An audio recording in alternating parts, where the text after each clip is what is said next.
Grandes homens de oração.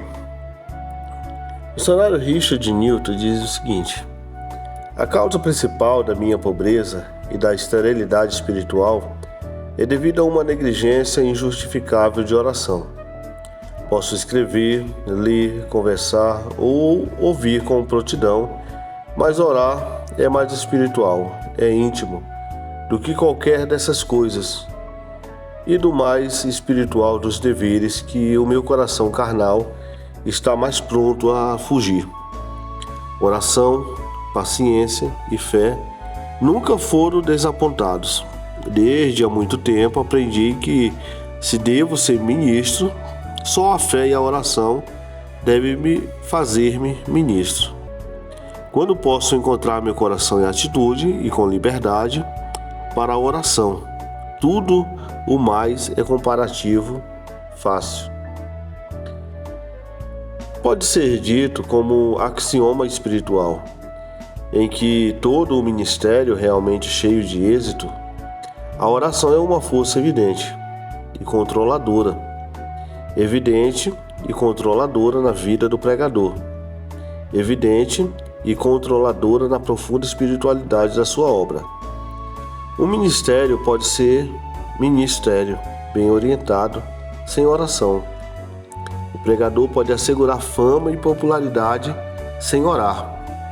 A maquinária toda da vida do pregador e do seu trabalho pode funcionar sem o óleo da oração, ou com tão pouco óleo que não dá para uma engrenagem, mas nenhum ministério pode ser espiritual e promover santidade no pregador e no seu povo sem que a oração se torne uma força evidente e controladora. O pregador que realmente ora põe Deus na obra. Deus não vem sobre a obra do pregador automaticamente ou como princípio geral, mas ele vem pela oração especial e sentimento de urgência, que Deus será encontrado por nós no dia em que nós o buscamos com todo o coração. É tão verdadeiro para o pregador como para o penitente. O ministério cheio de oração é o único ministério que atrai ao pregador a simpatia do povo. A oração nos une aos homens, assim como nos une a Deus. O ministério cheio de oração é o único ministério qualificado para os ofícios e responsabilidades sublimes do pregador. Escolas, estudos, livros, teologia e pregação não fazem o pregador, mas só a oração o faz. A comissão de pregar, confiada aos apóstolos, foi uma folha branca até que fosse preenchida pelo Pentecoste, que a oração trouxe. O ministro, que ora muito, já passou para além das regiões comuns dos homens de negócio, dos homens mundanos, da atração do púlpito. Passou para além de um organizador eclesiástico a uma região mais sublime e mais poderosa, a região do espiritual. A santidade é o produto do seu trabalho de oração. Corações e vidas transformados apregoam a realidade, a veracidade e a natureza substancial do seu trabalho. Deus está com ele. Seu ministério não está baseado sobre princípios mundanos ou superficiais. Está profundamente abastecido com as coisas de Deus e profundamente disciplinado nelas. Sua comunhão longa e profunda com Deus em favor do seu povo e a agonia do seu espírito em luta coroaram o príncipe nas coisas de Deus. O gelo do profissionalismo foi derretido desde há muito sob a intensidade da sua oração. Os resultados superficiais de muitos ministérios e a frieza de outros são causados pela falta de oração. Nenhum ministério pode ter sucesso sem que haja muita oração. E essa oração deve ser fundamental, constante e crescente. O texto e o sermão devem ser o resultado da oração. O estudo deve ser banhado pela oração. Todos os seus deveres impregnados de oração e todo o seu espírito de oração. Estou triste porque tenho orado tão pouco. Era a lamentação profunda de um dos escolhidos de Deus no leito de morte. O que é uma confissão triste e lamentável para um pregador? Eu quero uma vida de maior, mais profunda e mais real oração, disse o finado arcebispo Tait. Todos nós podemos dizer assim, e isso podemos sustentar. Os verdadeiros pregadores de Deus distinguiram-se num aspecto. Eram homens de oração, diferentes, muitas vezes, em muitos aspectos. No entanto, tinham um ponto em comum. Eles podem ter partido de pontos diferentes e viajado por diferentes caminhos, mas convergiram a um só ponto. Foram um na oração para eles. Deus era o centro de atração e a oração era o caminho que conduzia a Deus. Esses homens não oraram ocasionalmente, nem oraram pouco regularmente ou nos tempos que sobravam. Oraram de tal modo que as suas orações entraram no seu caráter e os formaram. Oraram de tal maneira a afetar sua própria vida e a vida de outros. De tal modo, oraram que fizeram a história da igreja e influenciaram o curso dos tempos. Gastaram muito tempo em oração, não porque estavam olhando para a sombra do relógio de sol ou nos ponteiros do relógio, mas porque a oração era tão urgente para eles e era uma tarefa que dificilmente poderiam abandonar. A oração era para eles o que foi para Paulo, um empenho e esforço sincero da alma. O que era para Jacó, uma luta e vitória. O que era para Cristo, grande clamor e lágrimas. Eles oraram com toda a oração e súplica no Espírito, e vigiando nisto com toda a perseverança. Efésios capítulo 6, versículo 18. A oração eficiente e fervorosa tem sido a arma mais poderosa dos soldados mais poderosos de Deus. Disse que Elias, que era um homem sujeito às mesmas paixões que nós, e orando pediu que não chovesse, e por 3 dias e 6 meses não choveu sobre a terra.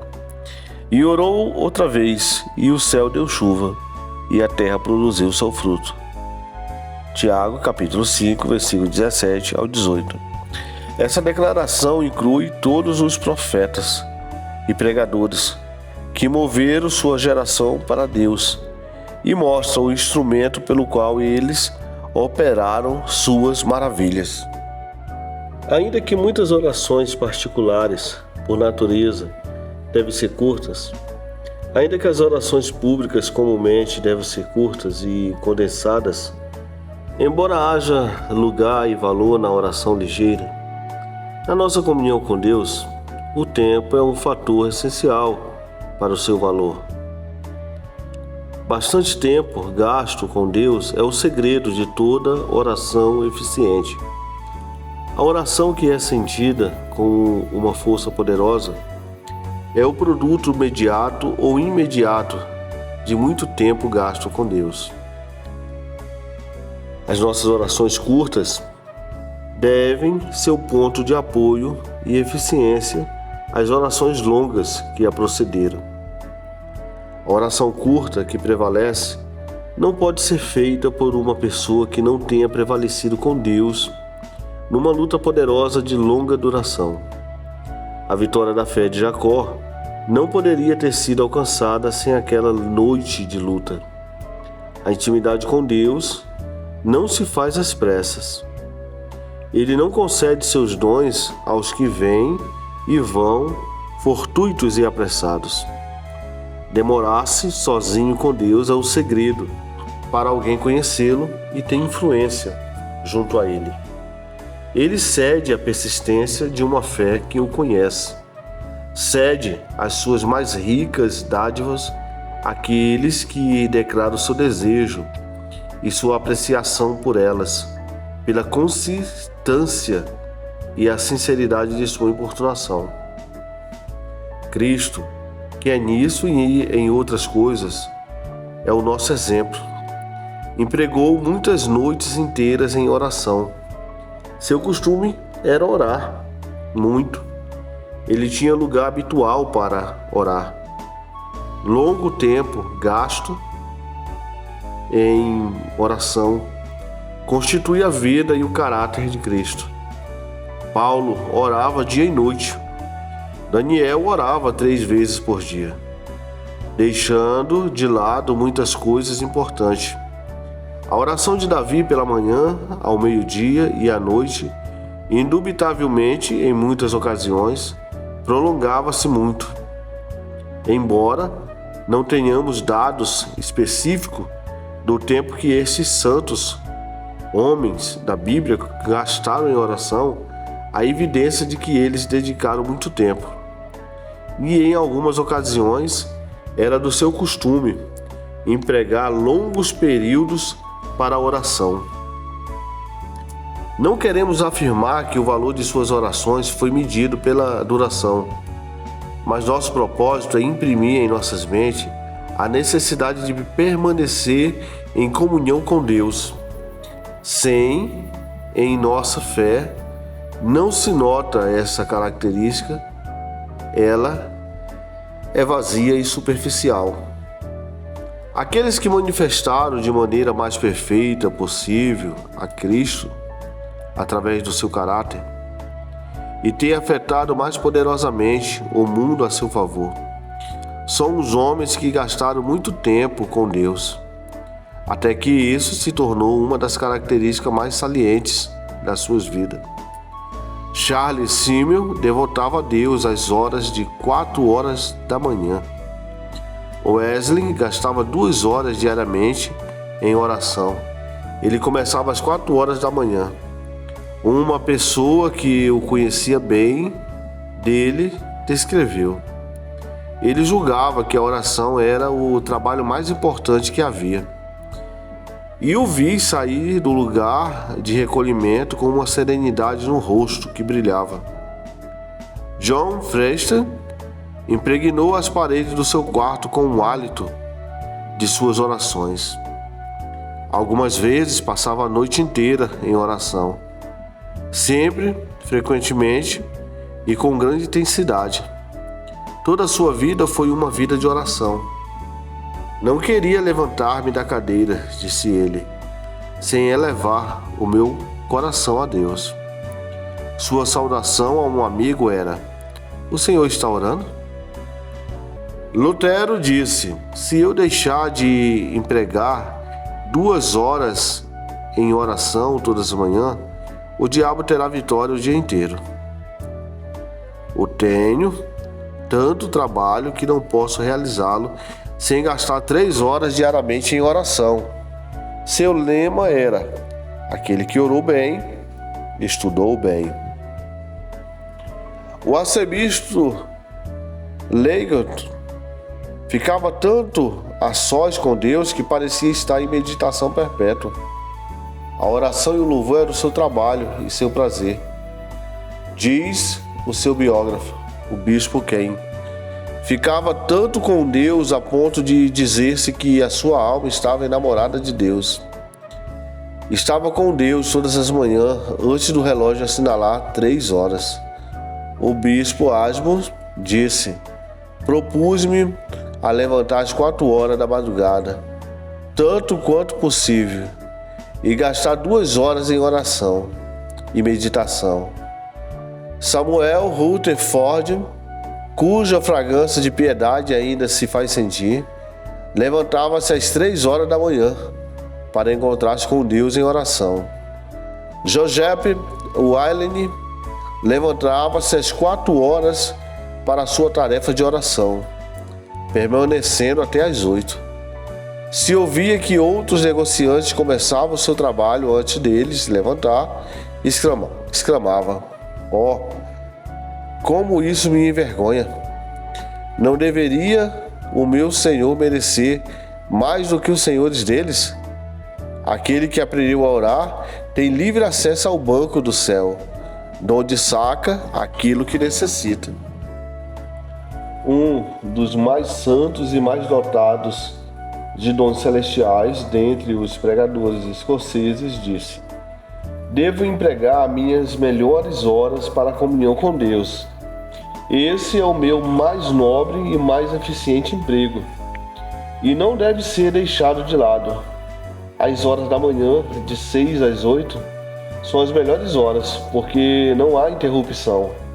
A hora logo após o chá, a minha melhor hora, deveria ser solenemente dedicada a Deus.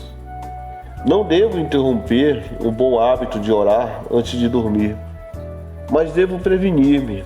Sou contra o sono quando eu me acordo durante a noite. Devo levantar-me e orar. Após o café da manhã, devo ter um tempo para a intercessão. Este era o plano de Robert Murray McCheyne, o memorável grupo metodista. Por sua oração, envergonha-nos. De 4 às 5 da manhã, oração particular. De 5 às 6 da tarde, oração particular. John Wesley, o santo e maravilhoso pregador escocês, julgava que o dia estava perdido se não orava de 8 às 10 horas. Ele preparava o romper de chambre para usá-lo quando acordava à noite e orava. A sua esposa queixava-se dele quando o encontrava chorando, prostrado no assoalho. Ele lhe replica: ó mulher, tenho a responsabilidade de 3.000 almas diante de Deus, e eu não sei quantos dentre eles têm a certeza da salvação. O bispo Wilson diz no diário de Wayne Marsh: o espírito de oração, o tempo devotado ao dever e o seu fervor são as primeiras coisas que me impressionam. Paixão dedicava tanto tempo à oração e com tanta intensidade orava, que pelo atrito constante de seus joelhos se desgastou o local do assoalho, onde estava habituada a ajoelhar-se. O seu biógrafo diz: sua oração continua feita em qualquer circunstância, e o fator mais notável de sua vida é isso: o que deve ser feito por aquele que quer rivalizar-se com ele. As suas orações ardentes e perseverantes deve-se, sem dúvida, em grande medida, seu sucesso notável e quase ininterrupto. O Marquês de Rente, para que Cristo era a pessoa mais preciosa, ordenou a seu criado chamá-lo nas suas devoções depois de meia hora. O criado, à hora indicada, viu a sua face através de uma abertura. A sua face estava assinalada com tal santidade que não teve coragem de chamá-lo. Seus lábios moviam-se, mas ele estava em completo silêncio. Esperou por 1h30, então chamou de Rente.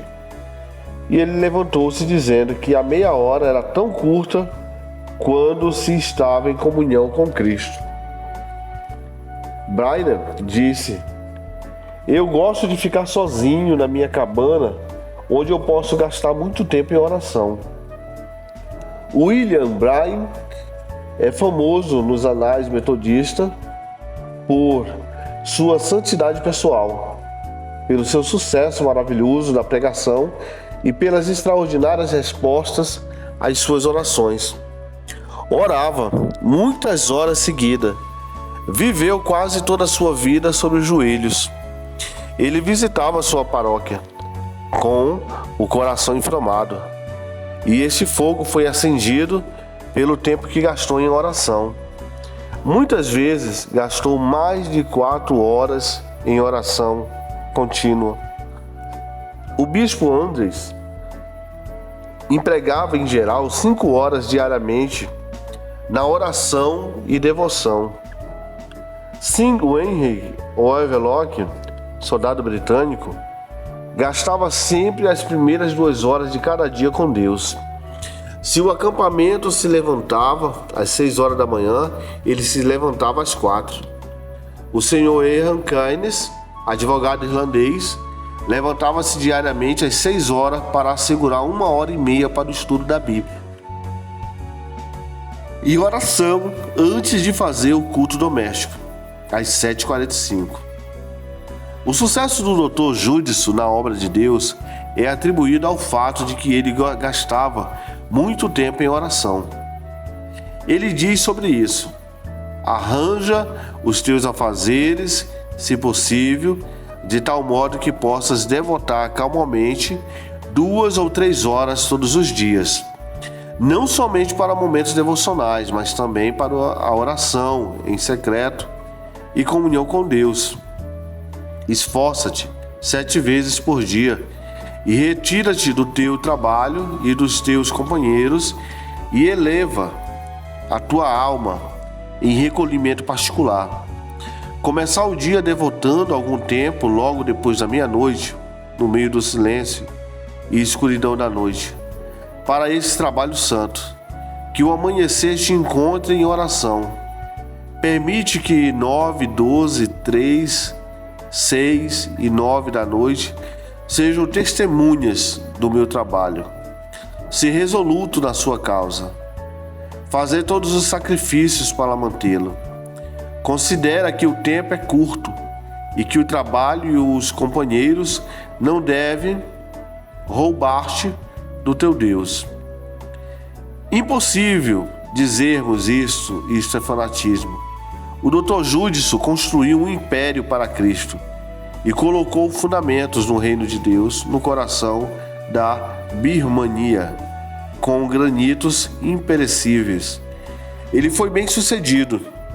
Foi um dos poucos homens que influenciaram o mundo poderosamente em favor de Cristo. Muitos homens de maiores dons e gênios e mais letrados do que ele não deixaram tanta impressão como ele. A obra religiosa deles é como rastro na areia, mas a obra do Dr. Judson foi como uma inscrição no diamante. O segredo da sua profundidade e constância deve-se ao fato de ter dado muito tempo à oração. Ele se conservou como um ferro em brasa por meio da oração e Deus o modelou com poder constante.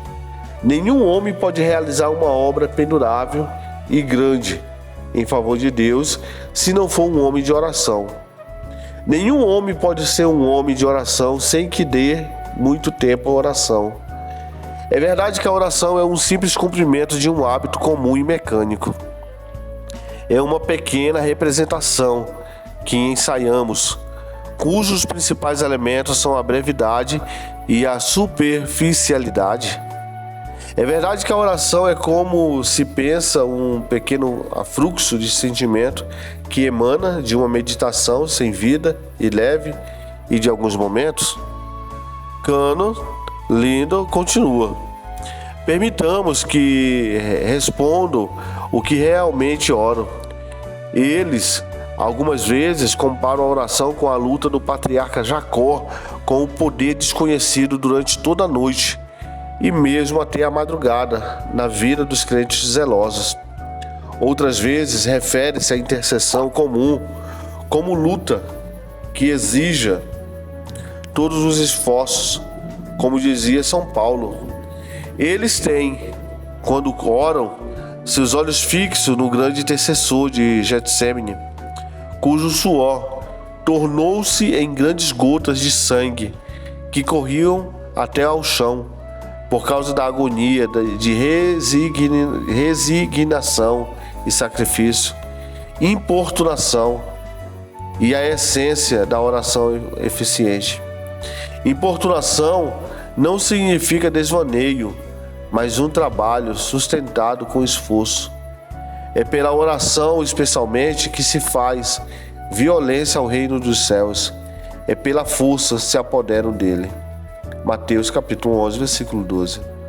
O finado bispo Hamilton dizia: não podemos obter resultados extraordinários sem que tenhamos o mesmo zelo na preparação do trabalho, chamado oração, e perseverança nele. Como somos zelosos nos assuntos que, segundo a nossa opinião, são de grande interesse e necessidade.